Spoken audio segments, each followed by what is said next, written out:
نحمد نصلی علی رسول الکریم اما بعد اعوذ باللہ من الشیطان الرجیم بسم اللہ الرحمن الرحیم یا ایھا الذین آمنوا شہادۃ بینکم اذا حضر احدکم الموت حین الوصیۃ اثنان ذوی عدل منکم او آخران من غیرکم ان انتم ضربتم فی الارض فاصابتکم مصیبۃ الموت تحبسونہما من بعد الصلاۃ فیقسمان باللہ ان ارتبتم لا نشتری بہ ثمنا ولو کان ذا قربی ولا نکتم شہادۃ اللہ انا اذا لمن الآثمین فإن أسر على أنهما استحقا إثما فآخران يقومان مقامهما من الذين استحق عليهم الأوليان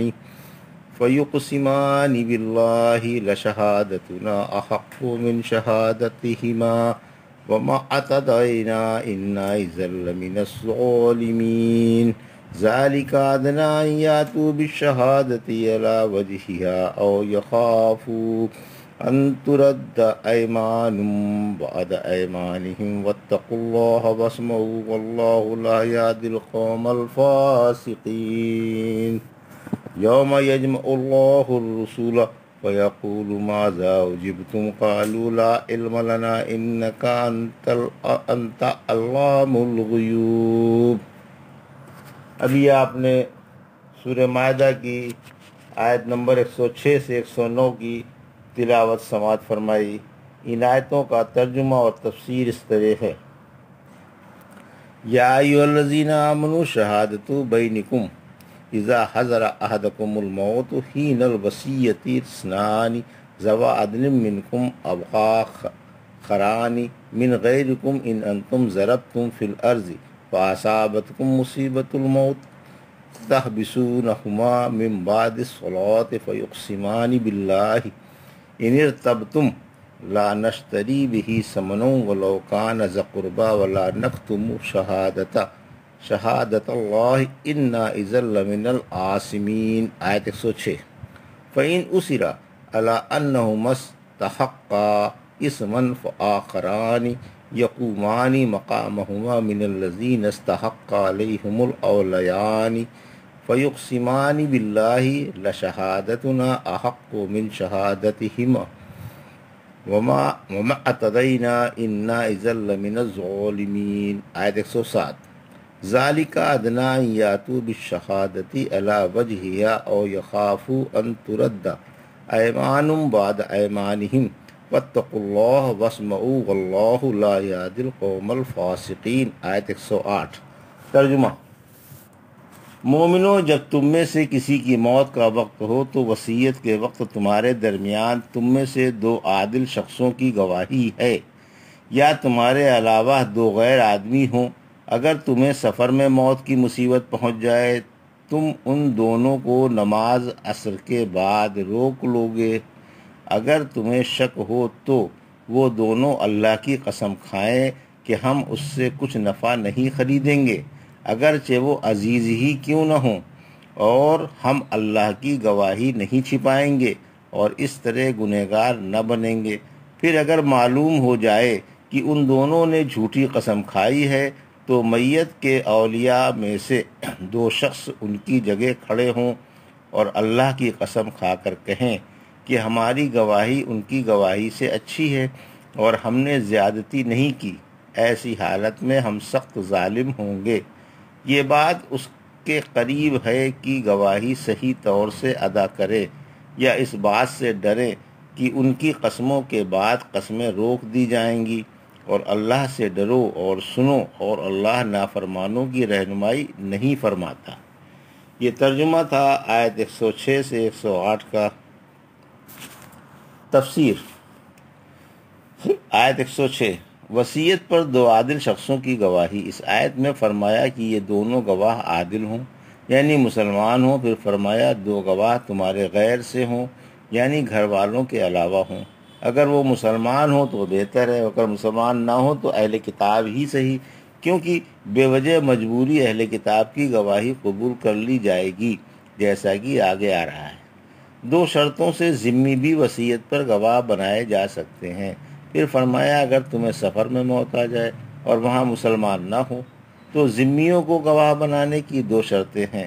سفر کا موقع ہو اور میت وصیت کرنا چاہتا ہو تو پھر ان دونوں کو گواہ بنایا جائے۔ بظاہر آیت کا انداز بیان بھی یہی بتا رہا ہے، لیکن اگر کوئی تیسرا شخص نہیں ہے جسے وصیت کی جائے تو پھر انہی کو وصیت کر جائے اور اس پر انہی کو گواہ بنا جائے، جیسا کہ تمیم داری رضی اللہ تعالیٰ اور عدی بن بدا کے مواقع میں آ رہا ہے۔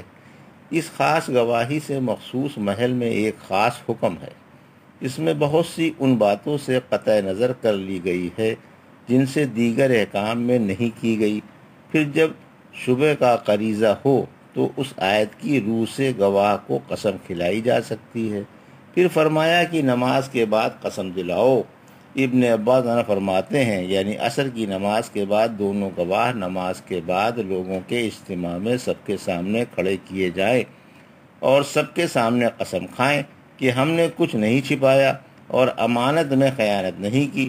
اللہ کی قسم ہم اپنی قسموں سے دنیا کا تھوڑا سا فائدہ نہیں خریدتے، اگرچہ مشہود علیہ ہمارا عزیز ہی کیوں نہ ہو۔ ہم اس کی طرف داری نہیں کریں گے اور اللہ کی گواہی نہیں چھپائیں گے۔ اگر ہم گواہی میں ذرا سا بھی رد و بدل کر دیں یا اسے چھپا لیں تو یقیناً ہم گنہگار ہوں گے۔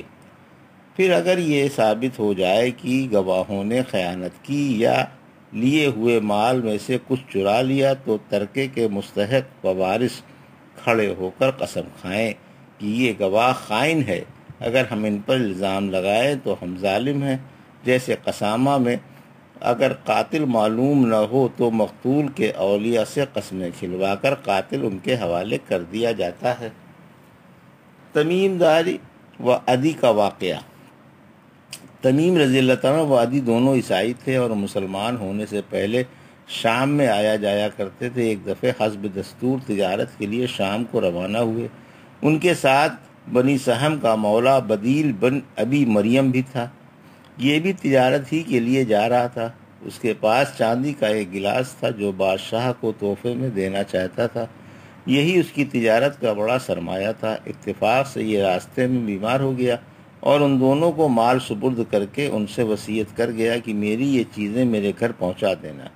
تمیم رضی اللہ عنہ کہتا ہے کہ جب وہ مر گیا تو ہم نے وہ گلاس 1000 درہم پر فروخت کر کے اس کی قیمت آپس میں بانٹ لی۔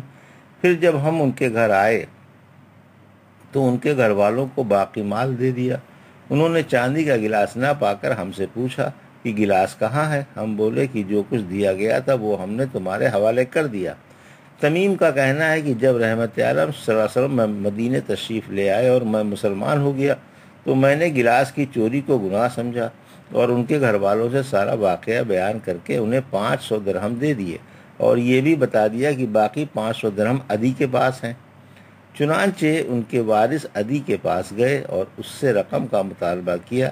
رحمت عالم صلی اللہ علیہ وسلم نے فرمایا اس سے اس کے دین کی اہم چیز کی قسم کھلواؤ۔ آخر اس نے جھوٹی قسم کھا لی۔ اس پر یہ آیت اتری۔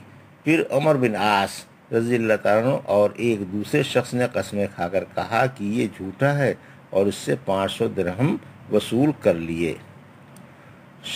شعبی رضی اللہ تعالیٰ فرماتے ہیں ایک مسلمان دقوقہ میں وفات پا گئے۔ اس وقت ان کے پاس کوئی مسلمان نہ تھا جسے مال کی وصیت کرتے۔ آخرکار انہوں نے 2 اہل کتاب گواہ کر دیے۔ یہ دونوں کوفے میں ابو موسیٰ اشعری کے پاس اس کا مال اور وصیت لے کر آئے۔ آپ نے ان سے عصر کے بعد قسم کھلوائی کہ ہم نے نہ خیانت کی، نہ جھوٹ بولا اور نہ وصیت بدلی اور نہ امانت چھپائی۔ بلا شبہ جو کچھ ہے مرنے والے کی وصیت کے مطابق ہے۔ چنانچہ ابو موسیٰ رضی اللہ تعالیٰ نے ان کی گواہی جاری فرما دی۔ یوم یجمع اللہ الرسول فیقول ماذا اجبتم قالوا لا علم لنا انک انت علام الغیوب۔ آیت 109۔ ترجمہ: وہ دن یاد کرو جب اللہ رسولوں کو جمع کر کے پوچھے گا کہ تمہیں کیا جواب دیا گیا تھا۔ رسول جواب دیں گے کہ ہمیں کچھ علم نہیں، بلا شبہ تو غیب سے خوب خبردار ہے۔ تفسیر: انبیاء سے ان کی امتوں کے بارے میں سوال۔ قیامت کے دن انبیاء سے پوچھا جائے گا کہ تمہاری قوم نے تمہاری دعوت پر کہاں تک لبیک کہا تھا؟ کیا انہوں نے تمہاری بات مان لی تھی یا ٹھکرا دی تھی؟ سورہ اعراف کی آیت 6 میں فرمایا ہم ان امتوں سے بھی پوچھ کر رہیں گے جن کی طرف رسول بھیجے گئے تھے، اور رسولوں سے بھی۔ سورہ ہجر کی آیت 92-93 میں فرمایا آپ کے رب کی قسم ہم ان سب سے پوچھ کر رہیں گے کہ وہ کیا کیا عمل کرتے رہے۔ انبیاء اس دن کی دہشت سے خوف زدہ ہو کر جواب دیں گے کہ ہمیں کچھ خبر نہیں، تو علام الغیوب ہے، تجھ کو سب کچھ معلوم ہے۔ یعنی اے رب تیرے ہمگیر علم کے آگے ہمارے علم کی کیا حقیقت ہے؟